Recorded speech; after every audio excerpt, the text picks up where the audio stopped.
Hello, I'm Umbrian Libris. Just a quick warning, this video does include some honest discussions about sexual attraction and pornography. There's no explicit language or imagery, but if these topics make you uncomfortable, there's lots of other videos you can watch on my channel. Okay? One of the most vilified kinds of Pokemon designs is, at the same time, one of the most popular. Pokemon that, to put it one way, are easy targets for pornographic fan art. Pokemon that are considered furry bait and waifumon. Those terms do refer to two different groups of designs, but there is some overlap and they share some basic qualities, and I think the reasons people are vocally against them are also the same, so we're going to treat them here as roughly equal. But before we can dive into a deeper look at furry bait and waifumon Pokemon designs, I think it's important for everyone to understand what it means to be a furry and what that culture is all about. So because I don't personally identify as a furry, I wanted to hear from some Pokemon fans that do identify that way. I'm Banana Meteor. I have been playing Pokemon since I can remember, probably since I was very small, and I am a furry. Can you just put one of those titles on the bottom that's like Banana Meteor, furry? My name is Aaron, or my screen name has been the Gaming Archaeologist. My experience with Pokemon was in the early years, so the only games I'd really played were Gen 1 and Gen 2, but I did recently start playing Pokemon Ruby, because I was getting back into Pokemon with Pokemon Go.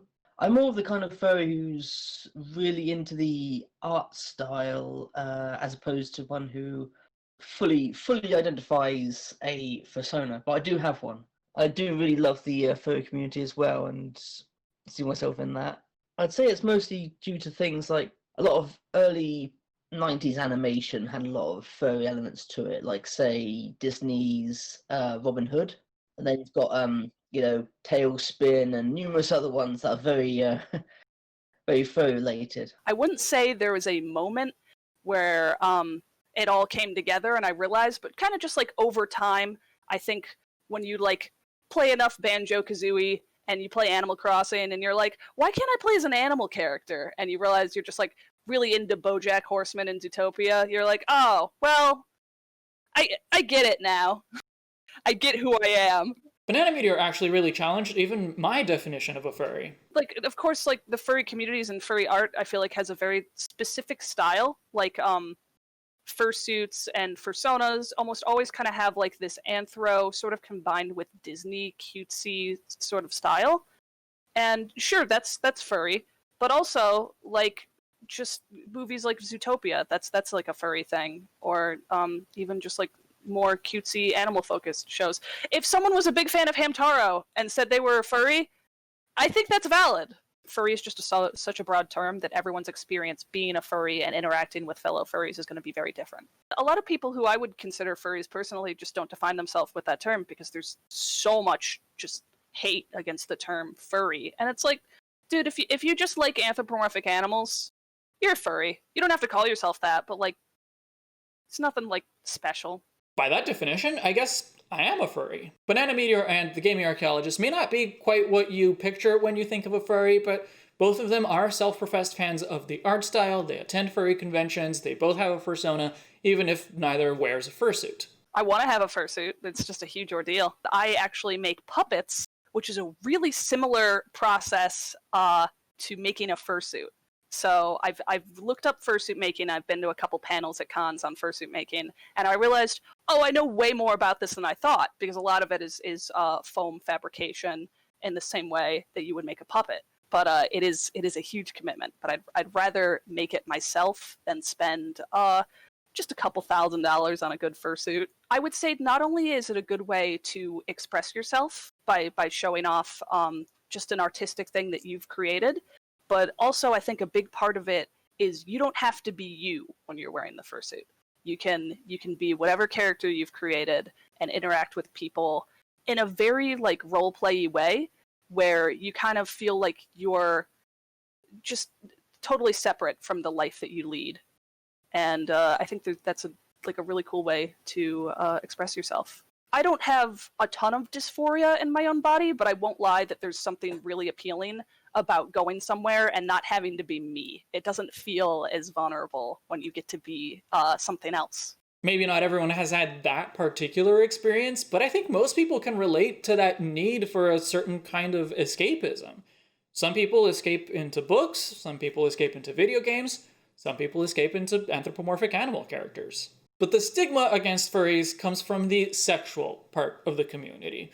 And that was a major aspect of the beginnings of furry fandom. Even before it was called furry fandom, there were zines that featured pornography of anthropomorphic animals. And then in the early years of furry cons in the 90s, there was a lot of debauchery. But especially nowadays, that is not what the whole community is about. Like, there's quite a few people who don't really have a sexual attraction to it, but I find a lot of people do. I'll put my hand up and say, myself included. I'd say it's often true, but not 100%, if that makes any sense. There's certainly a sexual aspect in the furry community, because I think when you just portray yourself in this way that's very open, that's going to lead to you being open about your sexuality and stuff like that too, because there's a lot of like LGBT plus positivity in the furry community as well. I think a good thing to note is, of course, that's not all the furry community is about. I would call a furry just anyone who's just a fan of anthropomorphic animals. It doesn't have to be sexual in nature at all. I'm going to link below to a pretty thorough video by Fredrik Knudsen about the history of furry culture if you want to learn more about that. Let's talk about why people dislike furry bait and waifumon Pokemon designs, because I don't think it's anything about the designs themselves. But just to make sure we're all on the same page here, furry bait designs are ones that are based on animals but also have very humanoid characteristics. The poster child of furry bait is Lucario. If I am to be blunt, I've seen far too much furry porn with Lucario, so yeah, I totally agree with that. But it also includes Pokemon like Incineroar, Zoroark, Lycanroc, especially Midnight form. Waifumon, on the other hand, are feminine humanoid Pokemon, whether they look like animals or not. The poster child here is Gardevoir, but it also includes Pokemon like Bismagus, Gothitelle, Tarina. And then we have Pokemon that fall into both groups, the feminine humanoid animals, Pokemon like Braixen, Lopunny, or Salazzle. Of course, the people who dislike these Pokemon as a category are going to have different reasons for disliking them, so if you are one of the people that dislikes them, and I don't cover your reasoning here, I would love to hear from you in the comments.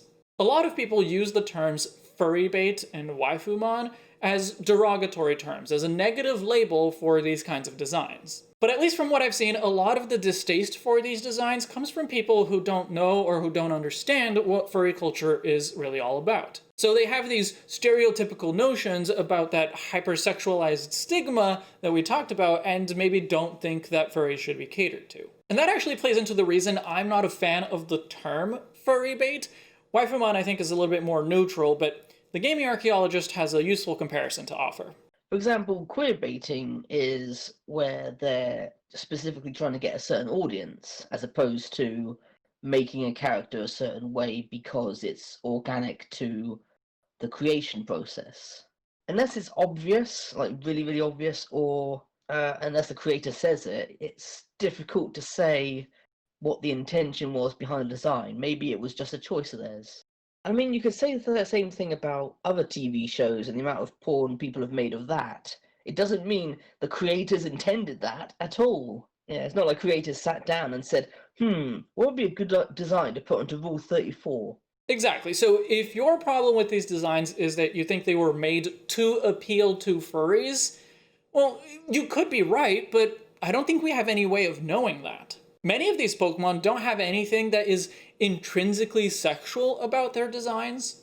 There is a little bit more on the side of feminine designs. If you look at Salazzle, for example, yeah, that is a very sexualized design. It's got big hips. Huge. And its stance, too. It's like they injected as much sexuality as they possibly could into this lizard. Of course, that is entirely part of the concept of Salazzle's pheromones being able to control male Salandit. So on the one hand, Salazzle is very well designed because this aspect of the concept really does come through. But on the other hand, the fact that the design uses human characteristics to sexualize the design, like the eyeliner, like the wide hips, or like the implied breasts, I think weakens it for the reasons that we talked about in the video about gendered Pokemon designs. About how feminine Pokemon often communicate their femaleness, in very similar ways, and in ways that reinforce human gender stereotypes. Or if we look at Lopunny, its body shape isn't that sexualized, certainly not to the extent that Salazzle or like Hatterene are, but it is a feminine Pokemon that is often depicted in official art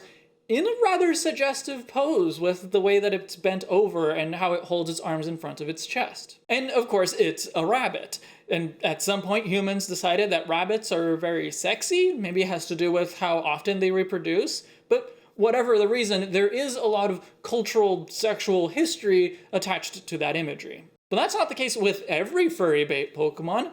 If you look at Zeraora or Mismagius or Gardevoir, there is nothing inherently sexual about any of those designs. Which brings me to my next point. If what you have against these designs is that people are out there making porn of them, I have bad news for you. It doesn't matter what a Pokemon looks like, someone is making porn of it. Charizard doesn't make people uncomfortable. Charizard is one of the most popular designs in the world, just on nature of when it came out and what people grew up with. But there is a ton of furry pictures of Charizard, because just because something wasn't designed for a specific group of people doesn't mean they're not going to latch onto that and make it their own. That is the whole point of Rule 34 of the internet. There is porn of it. No exceptions. These Pokemon may be a little bit easier to turn into pornography because of their humanoid body shapes, but even if they didn't have that, well, to paraphrase Dr. Ian Malcolm, porn finds a way. I haven't personally checked, but I'm fairly certain there is porn out there of every single Pokemon, even something as non-sexual as like a Clink. If you want to be the brave soul who does the grunt work to verify this claim, Godspeed, my friend. Report back in the comments. I don't know if this has been scientifically studied, it probably has, but we can easily imagine why there is porn of everything. I think there's porn of any popular franchise because human beings are sexual in nature and they're going to sexualize things that they enjoy. If you spend a long time playing or involving yourself in any sort of media, there's just going to be a point where you're like, what would this look like with big old honkin' badonkaroos? And you're going to find out. You're going to look it up or you're going to draw it. It's just the way the world works. In the case of Pokemon in particular, I think it's worth considering how many of us started getting into Pokemon around the time that we would have been going through puberty, ages, 10 to 17 roughly. And when you're in puberty, your hormones start running wild and you start feeling sexually attracted to all kinds of things. This experience isn't universal. There are even people who never feel sexual attraction, but it is incredibly common.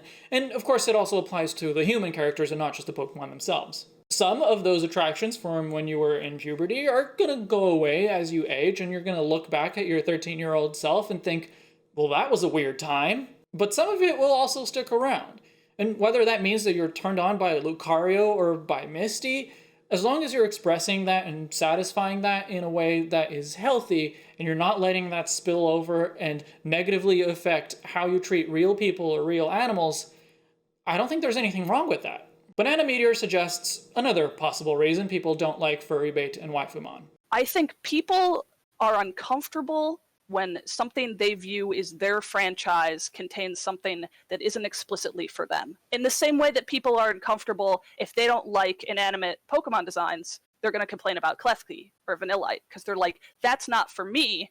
I don't like that. That shouldn't be and what I have made into my series. The Pokemon is for me. It should only contain designs that I like, which I think is wacky. That's obviously not how it should be. Duh, everyone has different Pokemon opinions. That's how the game is. There's 800 of these different suckers. We're gonna feel different ways about them. But again, that's nothing intrinsic to the design. You don't have to like humanoid animals. You're more than welcome to wish all Pokemon were more strictly animals. And to a degree, I'm with you. I don't like Pokemon that are overly humanoid, like Hitmonchan or Sock and Throw. I think Gardevoir is right on that limit. It is very human, but I think to me its anatomy is exaggerated just enough that it doesn't bother me. Like, it's basically just a stick figure, and with the huge head and the huge eyes and the spike coming out of its chest, and no main series games even showed that it had legs before Generation 6, so to me it looks much more like some sort of alien fairy than a human. Or think about Lucario, the furry bait Pokemon.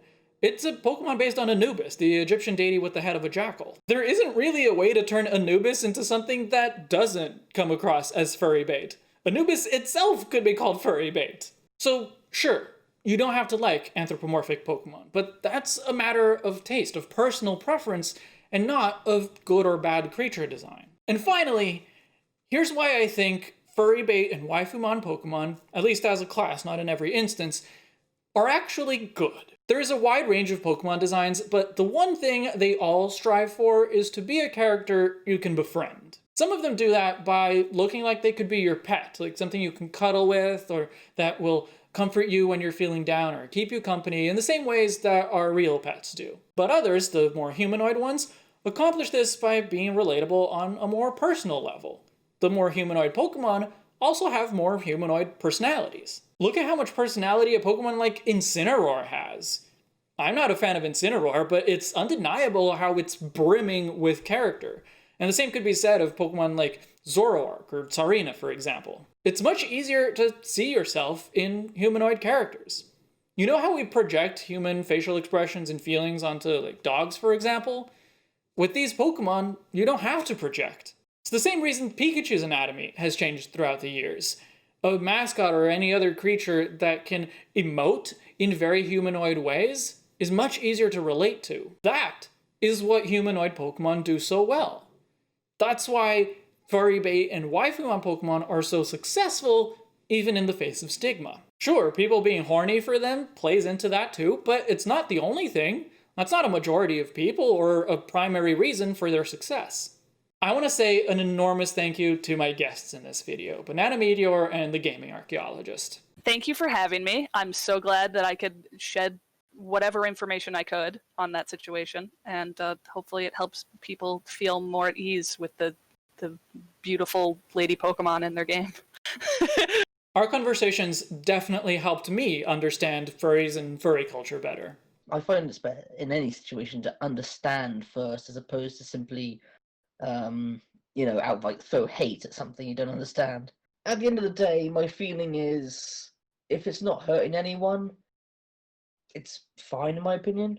There was a ton of material from the conversations I had with them that I wasn't able to include in this video, so I'm sorry about that. It was all very valuable, but I just wanted to keep the scope of the topic a little bit more contained, even though it did end up sprawling a little bit at times. Before we go, y'all want to plug anything? My YouTube channel, where I've been streaming games. I've chosen the name The Gaming Archaeologist because I've been going back and looking at games that I've missed in my childhood. Anything I want to plug? Use humane traps on mice in your house. That's what I got. That's my contribution as being a furry. Be nice to real animals. They're cool. Links to the Gaming Archaeologist channels on YouTube and Twitch are in the description, as well as Twitters for both of them. Thank you all for watching. Please do leave a like and a comment if you enjoyed this video, and if you're new here, you can subscribe. Thank you also to my patrons for helping me make these videos, in particular, luxury patron Ethan Saffron. And if I can leave you with one final message, well, I'll let Banana Meteor say it. Normalize furries. Being a furry's cool. I'm Umbreon Libris. I'll see you in the next chapter.